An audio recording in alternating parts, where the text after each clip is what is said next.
Okay, so welcome to Beauty of Colors podcast, Rihanna. It's great to have you on the show. Thank you for having me, Cleanne. It's nice to be here. So, Rihanna, tell the listeners about you and what is your story? Oh my gosh, where do I start? I think I start at the age of 16, actually, when my very dear best friend was killed by a drunk driver. And I said to my mom, like, I need a counselor. I need to go to help for help to process this loss. And she goes, no one in this family will ever go to a counselor. So in my defiance, I said, then I will grow up and become one. And I got my soothing and some therapy help by reading the masters, Dalai Lama, Deepak Chopra, Tony Robbins, all kinds of self-help, psychological mindset type books to help heal and spiritual work, like A Course in Miracles. And the spiritual component was really important for my healing. And then I suffered a second loss of my Penn State best friend, who was murdered by her boyfriend. So very early on, I had two tragedies, which came from childhood, which we call childhood trauma, and that's what I specialize in today, helping people get beyond what I call the top 10 traumas in life from childhood, which is from in utero to age about 25. And these experiences impact us in life, love, and business. And if we don't heal these traumas, then we move on to have poor partner selections or low self-esteem or a lot of triggers, emotional triggers and stress when we're going through difficult times or challenges. So I became a psychotherapist later in years because I had two daughters. I did have a first love trauma, and then I had a second. And I was a therapist first and went to seven therapists to find out why am I attracting the partner that I am, and nobody had an answer. They said, well, you're a great person, you're smart, you're hardworking, you're a good mom, you're a spiritual woman. Like they had no idea. So that's when I went into the research, psychological research, and I had found unhealed childhood trauma definitely impacts. At that time, it was 90% of us, and that was in 2012 when I came out with a childhood trauma checklist. And now, since 2021, they're saying 100% of us have childhood trauma. So I became a psychotherapist first, and then I went global in 2017 to get this message more out to the world and help people from all cultures around the world heal from their past childhood developmental traumas. Wow. So, why do 9 out of 10 people struggle in life and love and not Well, 10? back then, when I was doing the research, I was asking people, did you have this a lot? Some people said no. Most people said, oh, yeah, I can identify some of these things that happen to be on the top 10 list. And that list that I developed, that's now out all over the world, my assessment tool is real easy for my clients to look and see, yes, this happened, or no, that did not happen. And they said the people that denied it are like the sociopaths and psychopaths that said, nothing's wrong with me. It's all pointing to the other person, always never being able to apologize. Those are the ones that have more psychological, emotional damage than those that can say, yeah, I do recognize that happening. And this chart came from my work as a therapist. So not only was I a therapist in private practice starting in year 2000, so now that's over 24 years, but I was also a trauma counselor in the schools at every grade level, kindergarten all the way up through college. And I was a mental health counselor for those who ended up in hospital wards due to extreme emotional distress, and that was for kids age 5 to 19. Then I'm also a drug and alcohol rehab counselor for a teen center and then women from the prison system. So I found despite the age, the culture, the race, male, female, straight, LGBTQ population, the top 10 traumas went across all people. So it's a very easy chart for people to see and understand. And that's one of my assessment tools that I use. And I put the puzzle people pieces together, what happened back then and what's happening now. Why are you struggling today? in these areas. And it just kind of then starts making sense for the clients. And I always said, you can't change what you don't know or understand. So the first thing is seeing it in black and white. And yes, oh, yes, this did happen to me. And then what was the severity level? And then what are you struggling with now? And then my job is to put the puzzle pieces together and help people change, grow, and then create the life they desire and have the love that they deserve. Wow. So out of the checklist that you have and you do give your clients, out of that, 9 out of 10 people, or is it like how many people have actually done the checklist? Oh, I have thousands of people around the world now. That's been 24 years. Okay. And it's free on my website, rianamilne.com. So anyone can go and use it Hmm. and see, okay, yes, that did happen. But it's very interesting because when I meet with them one-on-one, which is called a life and love transformation discovery session, very often they may see for themselves, they may have 3 or 4 of these experiences, and then later something else will come out. For example, I had a client, and one of the top 10 is, did you ever have physical abuse, rape, or molestation? And she answered no. And then later it came out, yeah, when my dad would have his temper, then that's when I'd have to get the switch from the tree, which is a tree branch. And that's what he hit me with. I said, oh, well, you didn't put down physical abuse. She goes, well, that was just normal. That just happened all over my neighborhood. Everyone had that kind of punishment. But she didn't even equate that to physical abuse, Mm. right? So it's what we call behavioral normalization. You normalize it so much as a kid that helps you to deal with these situations that you go through. Wow. So then I said, yes, that definitely is physical abuse. If you were a student in my school and that was happening, I would have had to call DIFUS, Division of Youth and Family Services, to help protect the student. Right. So that chart is very knowing and telling, but then it's also the questioning that I do to help people really get to the core of what did they experience. And there's something called little t traumas and big T traumas. Hmm. So when people hear an interview, for example, they'll say, I didn't really have trauma. Like I had a few bumps in the road, nothing that's a big deal. Right. And then a big T trauma would be like happening a rape, a molestation, getting in a car accident, losing a limb. Everyone would say, yeah, that was a big trauma. But it's the little t traumas that keep happening over time that we tend to normalize, Hmm. like being bullied at school or not feeling accepted, not feeling worthy, not hearing I love you, not hearing compliments. Your parents were home, but not emotionally attached. So there's 10 traumas that a lot of them are little t traumas Hmm. that people just don't see as that was traumatic until they see how it's playing out in their adult life. So what are some of the traumas that someone can experience during childhood that may impact their adult life? Okay, so let's go into what the top 10 traumas are. And before I state them, one thing, this is not about blaming your parents or feeling ashamed if you went through them. We're all just a victim or participant of our past.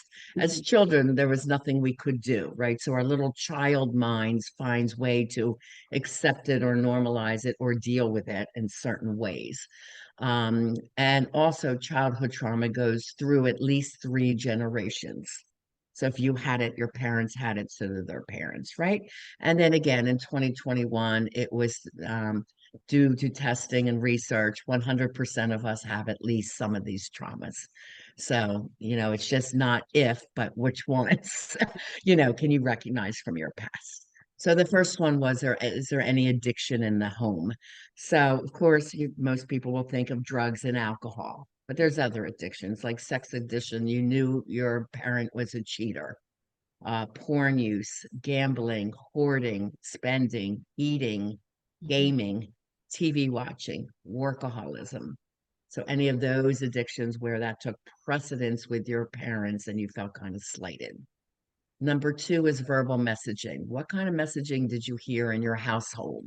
How did your parents handle an issue? Did they yell and scream at each other, or did they sit down and could they discuss it? So many of us, especially the baby boomers, did not hear the words, I love you, did not hear a lot of compliments. And, those are things that make people feel not worthy or not good enough as they're growing up, and then they settle for less. So, verbal messaging is very important. Number three is any emotional abuse or neglect. Number four is that physical abuse, rape, or molestation, again, inside or outside of the home. Going to have the ideal home life, and then something happened on the outside that causes you the stress, right? Okay, the next one would be abandonment issues. So there's two types, fault and no fault.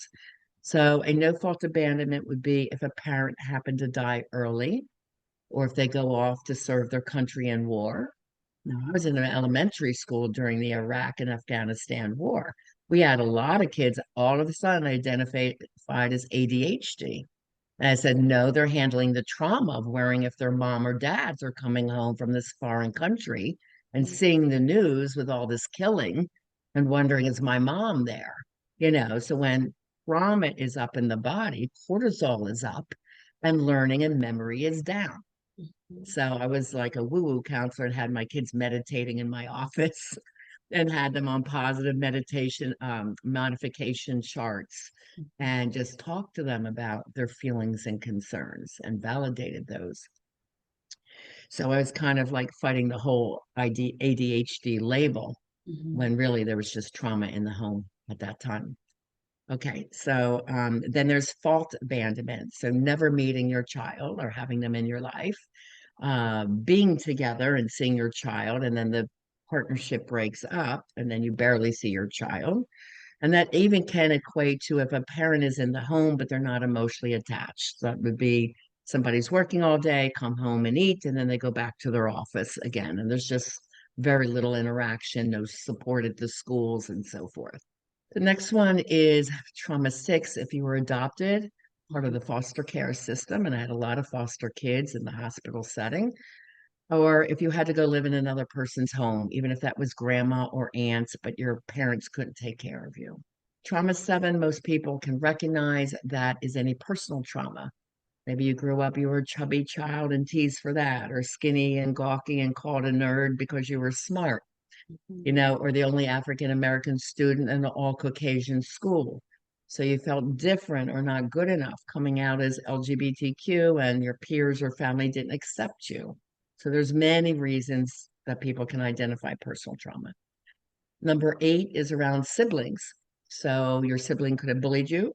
If they were born with a medical issue, then maybe that commanded more of mom's and dad's time and you were kind of just left off to the side. Or most recently, or most common, I should say, you identify your sibling as the golden child, the favored one, or handsome or beautiful, the smarter student, the star athlete, and you felt in your mind you didn't measure up to that. Trauma nine has two traumas, actually number 11. There are more on this list, but I always talk about the top 10. And it was number 11 when I made the list, and it was community trauma. It wasn't very common. But today we have the mass shootings, the school shootings. Our floods, fire, hurricane, Mother Nature events have gotten more severe, wiping out entire communities. And also something like COVID. It affected the whole community at large, which then turns impacts the family. So that's the second half of number 9 is family trauma. And that also could mean moving a lot as a family, like our military families in the US move every 2 to 4 years.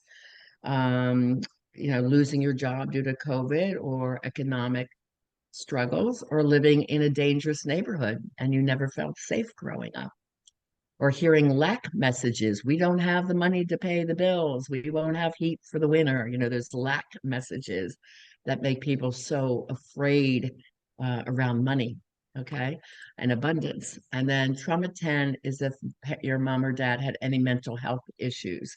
Now, again, as baby boomers didn't see our parents go to counseling, so we kind of have to guess. And the two most difficult is for kids who grew up with either bipolar or borderline personality disordered parents. So borderline, simple definition, is real erratic moods. When they're good, they're great. When they're bad, they're horrid. And the child never knows what they're going to get. That gives the child this walking on eggshells, high anxiety feeling all the time. And then the other one, bipolar, is manic depressive. So depression can show up as checking out, extreme fatigue, or even anger. And it also, the manic phase, people think that's the high and happy phase. Well, it could be for a moment, like a spending spree. And then the next month you have the bills and you could crash into a depression because you don't have the money. So those are the top 10 traumas that kids go through. And there, a lot of them are small t traumas. So, Riana, tell us about your book. Is it a self-help book, or where can the listeners get a copy of it? And Okay. where can they get in touch with you if you have any speaking engagements? Do you go to different schools and talk to the children? Do you go to the prisons and stuff like that and talk to women? So where can the listeners get in touch with you? Okay, yes to all speaking engagements. I do all of them. I'm on a lot of podcasts, over 500 podcasts, and probably over 250 summits. Summits are where there's like 30 experts speaking. So I'm on those all the time. And I've written 13 books, but my two that are part of my curriculum and my number one bestsellers on Amazon. The first is Love Beyond Your Dreams. Break free of toxic relationships to have the love you deserve. And the sister book is called Live Beyond Your Dreams, From Fear and Doubt to Personal Power, Purpose, and Success. So one is about mindset and feeling good about yourself and about life. And the other is all the research on love that you don't see in most self-help books, but they're really easy to read as if I'm just talking to you. So they are meant to go together. And on my website is the best place to reach me, which is my name, rianamilne.com. Under the book section, you can get the first 60 pages of Live and Love books. You can take the 4 free love tests that include the childhood trauma checklist. And at the top of the home page, you can get the free ebook, How to Have the Love You Deserve, that goes into more of this topic, how your past influences your partner selection, and how to choose better and more wisely to have the love you deserve. And then if you want to meet with me, there's a button right on the header of the homepage to meet with me privately for a 2-hour session at a very great promotional rate. So, and then my podcast too, Lessons in Life and Love. I think I have 125 shows now. So YouTube is a good place, or lessonsinlifeandlove.com for my podcast.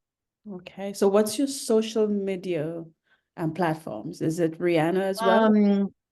Usually people hear me on podcasts and summits. I do post on Facebook under Coach Riana Milne, Instagram the same. But like I said, most people contact me after hearing me speak on a podcast or a summit, or they hear my podcast and then they just reach out to me at rianamilne.com. Okay, sounds great. So, Riana, do you have any last words for the listeners about creating the life that they desire and deserve? Yeah, time is short. There's a lot of outside stressors in our life, and they could get to you, or you could have a very super strong mindset and focus on the goals and desires that you have in life. And that's where my clients get to. There's a lot of noise out here that could impact us. And 9 out of 10 people have negative fear-based thinking. We've got to get rid of that to heal the traumas of the past, which is the great news. We can do that, help you to live fully consciously, to then have the expert skills, which I call the art and psychology of dating successfully, to choose a great partner, and then the relationship skills to sustain that over time. So I just want to encourage you, don't wait, get the help you need. Coaching is amazing. You would love it. And there's nothing like feeling your absolute best every day of your life. Wow, nicely said, Riana. Well, thank you for being on Beauty Yeah. of Colors podcast. Thank you for having me. You're welcome. Thank you for listening to Beauty of Colors podcast. We hope you enjoyed the program, and for more information, be sure to visit www.cleannejohnson.com.